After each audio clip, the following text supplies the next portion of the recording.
सोचो अगर आपको एरोप्लेन हवाई जहाज एकदम फ्री में मिल जाए, लेकिन आप उसको आसमान की जगह रोड पे गाड़ियों के साथ भगाओगे तो क्या होगा। वही होगा जो बाहुबली के बाद से आज तक प्रभास के करियर के साथ हो रहा है। इस आदमी का स्टारडम डायनामाइट जैसा है, लेकिन जलाने वाली माचिस मिल ही नहीं रही है। द राजा साहब पिछले कुछ सालों में प्रभास की लीस्ट हाइप्ड फिल्म है ये, स्पेशली नॉर्थ ऑडियंस में, और अब इसका ट्रेलर देख के लगता है डिफरेंस और बढ़ जाएगा। इस फिल्म का ट्रेलर तेलुगु ऑडियंस में प्रभास फैंस को पसंद आ सकता है, एंटरटेनिंग लग सकता है, बट हिंदी में रिएक्शन बिल्कुल वैसा नहीं आएगा जैसा सोचा होगा। ऐसा क्यों होगा विद डिटेल बताऊंगी। प्रभास इन हॉरर सिनेमा सोच के ही ऐसा लगता है ना, नए रिकॉर्ड्स बनेंगे, पुराने वाले पहले दिन में टूटेंगे। ऊपर से comedy for family, box office खजाना खुल सकता है। जब भूल भुलैया 3 ने 400 करोड़ कर लिया तो अपना डायनासोर 1000 पार कर सकता है। लेकिन इस लेवल की हिंदी डबिंग के साथ अगर आप प्रभास जैसे एक्टर को ऑडियंस के सामने ट्रेलर में लॉन्च करेंगे तो अपना पैर सीधा जाके कुल्हाड़ी पे मार देंगे। अच्छी बात यह है 3.5 मिनट लंबे ट्रेलर के बाद भी फिल्म में एक मिस्ट्री फैक्टर बना हुआ है। स्पेशली ये उल्टा पुल्टा सीन इसने राजा साहब को एक्साइटिंग कर दिया है। कुछ सीन्स जो राजा रजवाड़ों के टाइम के दिख रहे हैं उसमें दिमाग लगा सकते हो। ये पैसों का एंगल भी अलग सरप्राइज होगा और हिप्नोटिज्म का ट्विस्ट भी कुछ हटके है, डिफरेंट है। और एंड में वो डायलॉग राजा नहीं राक्षस हूँ, ये सिर्फ एक अच्छी बात है इस ट्रेलर में, जिसको देखकर लगा हाँ प्रभास के लेवल की कोई फिल्म आ रही है। नोटिस किया इतना बड़ा पैर किसका है? शायद संजय दत्त जो टीजर में उतना इम्पैक्ट नहीं डाल पाए थे, इस ट्रेलर में उनके सीन्स कम है लेकिन सब में दम है। चेहरे से ही विलेन वाइब्स आ रही हैं, तो सोचो जब इनकी स्टोरी रिवील होगी जिसमें शैतान छुपा होगा तो डर गिरेगा नहीं, सिर्फ बढ़ेगा।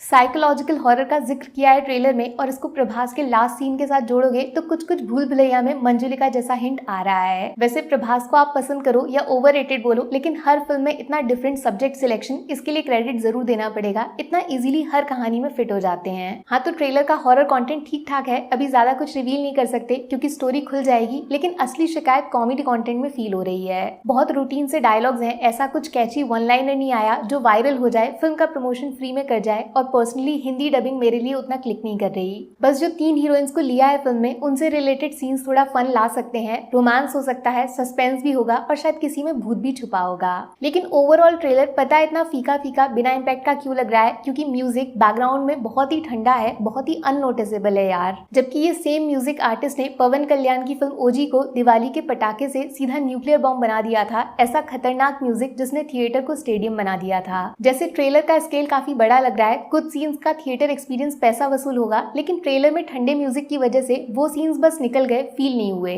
और हाँ, कुछ एनिमेटेड सीन्स हैं जहाँ हैवी वीएफएक्स डाला है, वो ट्रेलर में थोड़ा अटक रहे हैं, लैग कर रहे हैं। इन सारे सीन्स का आइडिया जबरदस्त है, लेकिन प्रेजेंटेशन अभी 400 करोड़ बजट के जैसा फील नहीं हो रहा है। रिलीज में 3 महीने बाकी हैं, इस पे अच्छे से काम करना पड़ेगा। मेरे हिसाब से राजा साहब की टीम को एक सेकंड ट्रेलर जरूर प्लान करना चाहिए, क्योंकि इसमें इतना दम नहीं है कि ये जनवरी तक पैन इंडिया लेवल पे फिल्म को बेच पाएगा।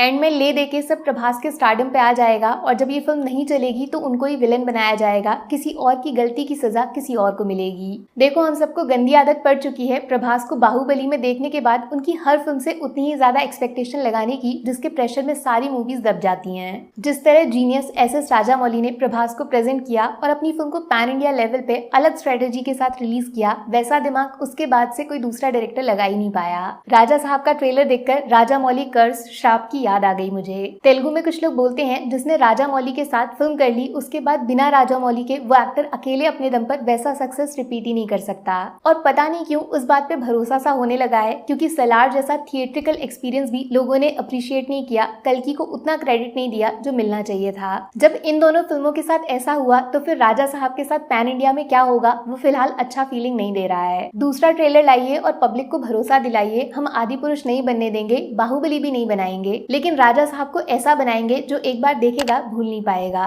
तो इन शॉर्ट, एक्टर फायर लेकिन trailer flower, story fire, comedy flower और सबसे जरूरी पब्लिक रिएक्शन, वो आप कमेंट्स में बताओगे। Take care, bye bye.